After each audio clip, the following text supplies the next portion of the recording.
हरि बोल। भक्तों ने कहा है कि एक राम नाम भवसागर पार करा देता है। मथुरा के एक ग्वालिन रोज़ाना अपनी दूध और दही यमुना नदी को पार करके वृंदावन में बेचने जाया करती थी। एक दिन ऐसा हुआ कि सब जल्दी से बिक गई, तो सोची आज समय है, क्यों न हम मंदिरों का दर्शन कर लें।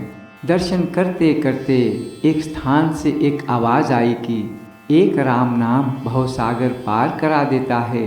और ये बात ग्वालिन के मन में उतर गई और फिर यही रटते रटते मथुरा की ओर चल पड़ी।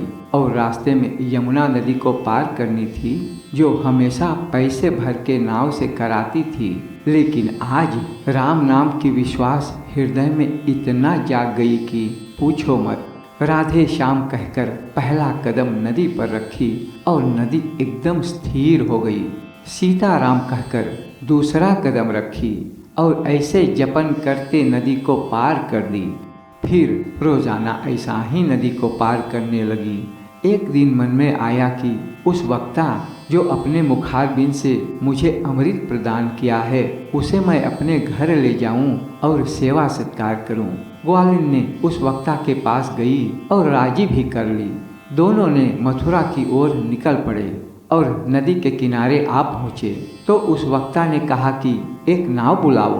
तो ग्वालिन ने कहा कि आपसे मैंने सुना था एक राम नाम भवसागर पार कर देता है। तो वक्ता ने कहा ये तो ठीक है, पर इस वक्त नाव की ज़रूरत है। तो ग्वालिन ने उसके तरफ देखकर कहा राधे श्याम, और पहला कदम नदी पर रखी और यमुना रानी बिल्कुल स्थिर हो गई। फिर सीताराम कह के दूसरा कदम रखी और वक्ता से कहा आप भी ऐसा ही करो। लेकिन जब वक्ता ने कहकर रखा तो डूबने लगा।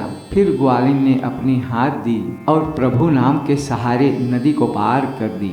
इस कथन से ये पता चलता है कि प्रभु को प्रेम से ही पाया जा सकता है।